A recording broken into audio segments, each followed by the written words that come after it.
제목을 따라서 하겠습니다. 시대의 형통한 집.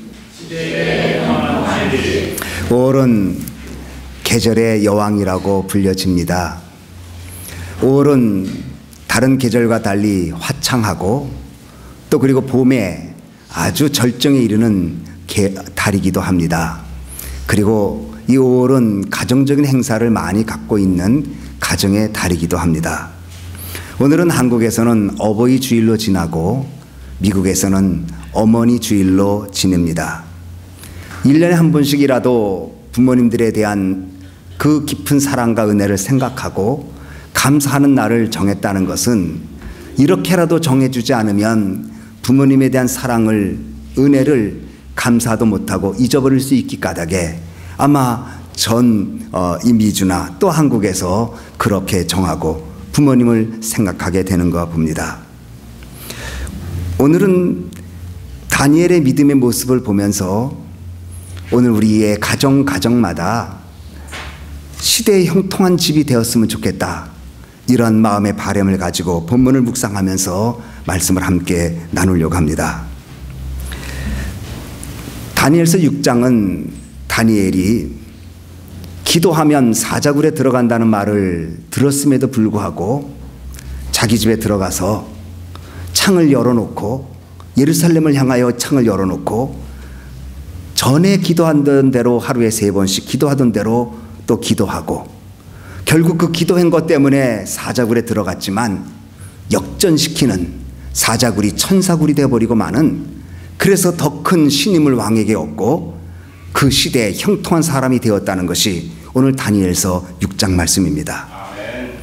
우리 미주에 와서 이민생활하고 있는, 수고하고 있는 부모님들, 또 그리고 이 땅에서 뿌리를 내려가면서 공부하고 자리를 잡아가려고 애를 쓰는 우리의 자녀들이 적어도 다니엘과 같은 그 모습을 본받으면서 이 시대에 문화를 넘어선, 환경을 뛰어넘은 형통한 사람이 되기를 바라는 마음입니다. 성경은 형통을 많이 강조합니다. 형통이란 고난이나 고통이 없는 것이 아닙니다. 고난과 고통은 분명히 현존하지만 하나님이 함께 하시니까 그 고난 속에서도 승리하고 위기 속에서도 전화위복을 만들고 넘어짐 속에서도 일어나는 그 축복이 형통입니다. 성경은 하나님의 사람들이 받은 은혜를 볼 때에 형통의 은혜가 크다고 말합니다. 10절에 보면 다니엘이 자기 집에 들어가서라는 말이 나옵니다. 말씀드린 대로 다니엘이 기도하면 사자굴에 들어간다는 말을 알고서도 집에 들어가서 창문을 예루살렘 쪽으로 열고 기도했다는 것입니다. 그 결과 다니엘은 시대의 형통한 사람이 되었습니다. 성경은 형통을 말할 때에 인간의 노력과 수고로 얻어진다고 말하지 않습니다. 성경의 형통은 단순히 삶의 편안함이나 물질적 만족을 얘기하는 것이 아니라 하나님과의 관계성 속에서 이루어지는 은혜를 형통이라고 말합니다. 아무리 부유하고 아무리 지식이 많고 아무리 명예가 있어도 하나님과의 관계성 깨어진 사람은 성경은 그를 가리켜 형통이라는 말을 부르질 않습니다. 그러나 비록 힘들고 어렵고 답답한 일을 만나도 하나님과의 관계성을 가지고 있는 사람은 형통하다고 불러줍니다. 대표적인 예가 요셉입니다. 요셉이 형통하다고 말할 때는 그가 잘 나갈 때 형통하다고 말하지 않았어요.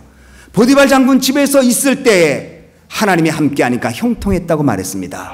종살이도 모자라 이번에는 옥살이를 했는데 옥에서도 하나님이 함께하심에 형통했다고 말하고 있습니다. 그러므로 성경의 형통은 종살이를 해도 형통할 수 있고 옥살이를 해도 형통할 수 있는데 그 형통의 비결은 하나님이 함께 한다는 것입니다.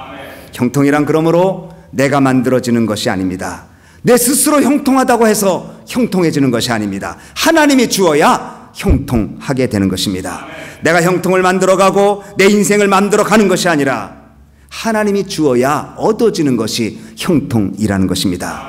그러므로 형통은 하나님의 선물입니다. 형통은 하나님만이 우리에게 주시는 은총입니다. 형통은 하나님의 함께하심입니다. 형통은 그러므로 하나님의 은혜입니다.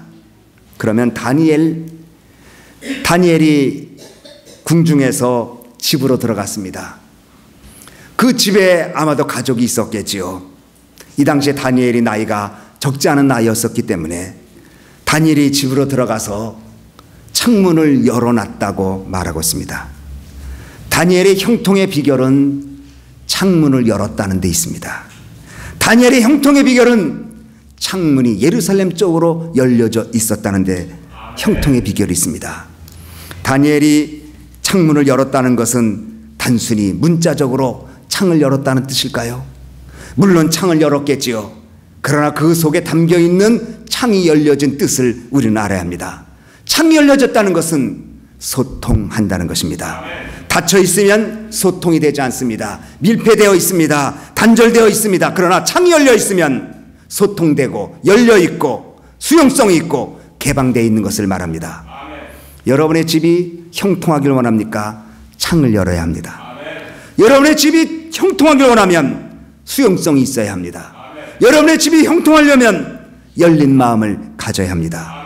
닫힌 사고, 닫힌 마음, 닫힌 마음에는 형통이 들어갈 수가 없다는 것입니다. 그러면 소통을 어떻게 할까요? 다니엘이 창문을 예루살렘으로 향해서 열었습니다. 하나님과 소통하는 것입니다. 그리고 사람과 소통하는 것입니다. 이것이 창문을 여는 것입니다. 그러나 사람들은 하나님께는 창을 엽니다.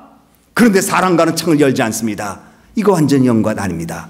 어떤 사람은 사람과의 관계를 좋게 해서 창을 엽니다. 그런데 하나님과의 관계는 열지 않습니다. 이것도 잘못된 것입니다. 그러므로 창을 열었다는 것은 하나님과 소통하고 하나님과 열린 마음을 가질 뿐만 아니라 이웃과 가족과 함께 열린 마음으로 살아가는 사람이 창을 열었다는 것입니다. 하나님께서 우리에게 주신 선물이 두 가지가 있습니다. 하나는 교회요, 다른 하나는 가정입니다. 교회나 가정은 사람이 인위적으로 만들어 놓은 것 같지만 이등적으로 만든 것이 아니라 하나님이 주신 선물입니다. 창세기 2장 18절에 보면 하나님은 아담이 독초하는 것이 좋지 않아 그 갈비뼈를 취해서 그의 배필을 만들었다고 말했습니다. 여기서 어거스틴은 이런 말을 했습니다. 왜 하나님이 하와를 아담의 갈비뼈로 만드셨을까?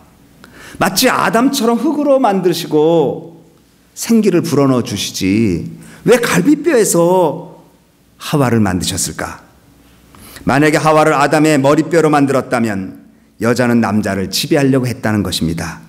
반대로 아담의 발가락뼈로 여자를 만들었다면 여자는 남자에게 짓밟힘을 밟게 된다는 것입니다. 그런데 하나님이 아담의 갈비뼈로 만든 것은 가슴으로 품고 사랑하며 살라고 갈비뼈로 하와를 만들었다는 것입니다. 남자와 여자는 동등한 인격체입니다. 남자가 힘이 있다고 해서 우월한 것도 아니고 여자가 약하다고 해서 열등한 것 아닙니다. 하나님은 남녀를 인격적으로 만드셨습니다.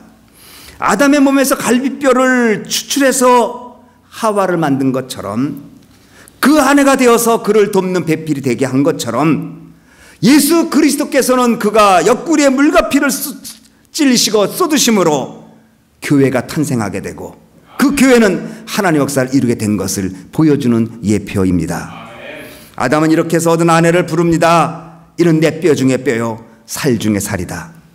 내 뼈 중에 뼈요 내 살 중에 살이다.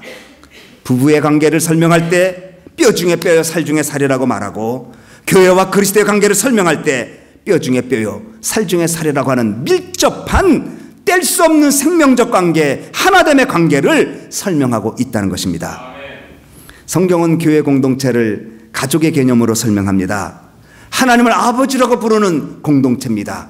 가정에도 아버지가 있습니다. 아버지를 부르며 한 공동체를 이루며 살아갑니다. 에베소에는 교회가 그리스도를 사랑하듯이 남편은 아내를 사랑하고 아내는 남편을 주님께 순종하듯이 하라고 그렇게 권면하고 있습니다. 그러므로 교회나 가정에는 두 가지 원리가 있어야 하는데 사랑과 순종입니다. 사랑과 순종이 가정과 교회의 근간입니다. 사랑과 순종 어느 것이 우선이냐고 묻지 마십시오. 두 것이 다 중요한 것이기 때문입니다. 이 시대를 가리켜서 관계성 위기의 시대라고 말합니다. 아무리 좋은 관계성을 맺으려고 해도 쉽지 않습니다. 관계성을 맺기가 어려운 이유를 여러 가지로 말할 수 있습니다. 개인주의가 발달하고 있고 문화 자체가 혼자 있는 것을 즐기도록 만들어진 문화 속에 살다 보니 관계성 맺는 것이 약할 수밖에 없다고 말합니다. 그러나 그런 원인도 없진 않겠지만 중요한 원인이 있습니다. 사랑이 없기 때문입니다.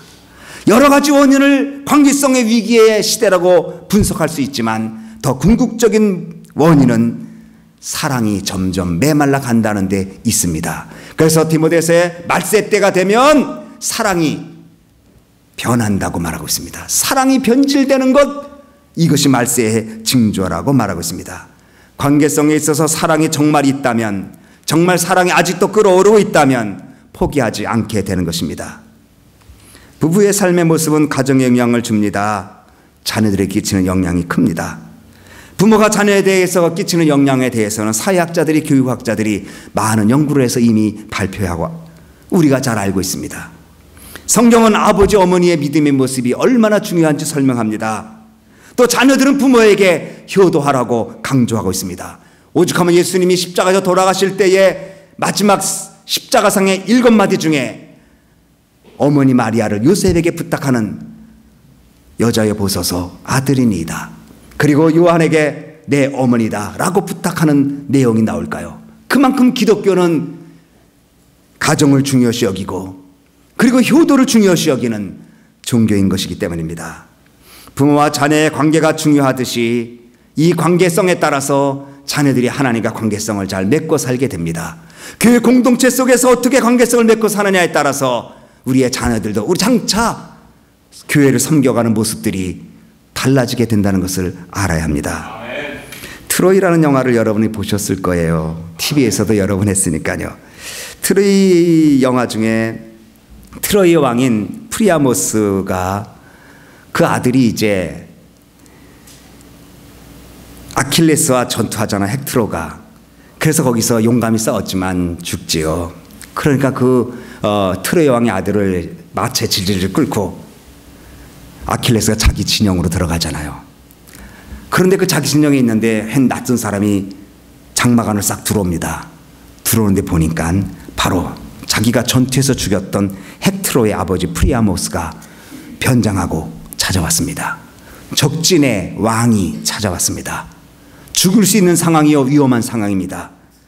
그 아버지는 울면서 아킬레스에게 아들의 시신을 달라고 요구합니다. 이 모습에서 아킬레스는 그 트로이 왕을 존경하고 아들의 시신을 돌려보냅니다. 그리고 12일 동안 장례가 치를 때까지 트로이를 공격하지 않는 내용을 아마 여러분 보셔서 알 것입니다. 아버지 사랑의 모습입니다. 어머니의 사랑도 지극하고 아버지의 사랑도 지극합니다. 성경은 어머니의 사랑이 지극함도 얘기하지만 아버지의 사랑이 그 탕자를 기다리는 아버지의 모습에서 아버지의 깊은 그 무거운 사랑을 설명해 주고 있습니다. 그러므로 사랑은 놀랍고 위대한 힘이 있습니다. 사랑은 적의 마음을 감동시킵니다. 사랑은 원수의 마음도 꺾어놓습니다. 사랑은 회복시키는 능력이 있게 됩니다. 참된 사랑은 회복입니다. 참된 사랑은 아픔을 감싸주고 약점과 허물을 덮어주고 참된 사랑은 행복을 향하여 나가게 됩니다. 험악한 세월을 어떻게 여러분 버텼습니까? 어떻게 험악한 세월을 여기까지 왔습니까? 가정의 사랑이 지탱해 주지 않았습니까? 어떻게 여러분이 여기까지 왔습니까? 공동체 사랑이 여러분을 지탱해 주지 않았습니까?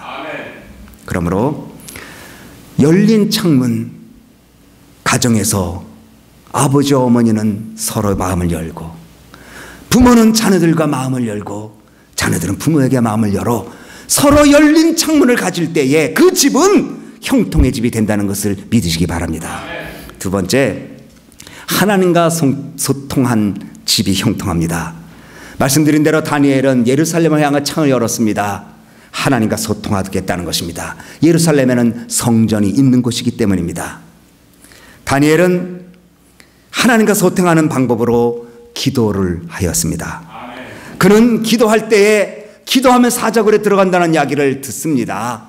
그럼에도 불구하고 그는 다시 집에 들어와서 창문을 열어놓고 예루살렘을 향하여 무릎을 꿇고 전에 하던 대로 기도합니다. 따라서 합니다. 전에 하던 대로. 이것은 하루에 기도했다는 것이 아닙니다. 끊임없이 매일 기도했다는 것입니다. 습관적으로 기도했다는 것입니다. 몸에 배인 기도라는 것입니다. 전에 하던 대로 기도할 때에 기도하는 집은 하나님이 형통하게 만들어 주십니다. 예수님도 습관을 쫓아 전에 하던 대로 기도하셨습니다. 새벽 오이려 미명에 예수께서 일어나 나가 한적한 곳으로 가사 거기서 기도하시더니, 빅터 리거는 말했습니다. 사랑이 지나친 법이 없듯이 기도가 지나치는 법은 없다. 도스토옙스키는 말했습니다. 절대 기도를 잊지 말아라. 키엘케고르 같은 사람도 말했습니다. 기도는 생명과 같은 호흡이다. 다니엘은 조세 왕의 어인이 찍혔습니다. 기도하면 사자굴에 들어가는 걸 압니다. 그러나 전에 하던 대로 하루에 3번 무릎을 꿇고 하나님 앞에 창을 열어놓고 기도했습니다. 여러분, 하나님과 소통하는 것이 형통한 길입니다. 아멘. 부모님들 여러 가지 어려운 문제가 있습니까? 자녀들 손을 잡고 한번 눈물을 뚝뚝 흘려가며 기도해 본 적이 있으십니까? 자녀들이 마음을 불편하게 합니까? 그 자녀들을 향해서 밤에 자는 그 자녀의 머리에 손을 대고 하나님, 이 아이를 불쌍히 해 주십시오. 아멘. 기도한 적 있으십니까? 야단은 치기 쉽고 꾸중은 쉽지만 기도는 어렵습니다. 그러나 기도해야 감동받습니다. 아멘. 기도해야 마음이 열립니다. 아멘. 그래야 소통이 되고 그래야 그 가정은 형통한 집이 돼버리고 맙니다. 아멘.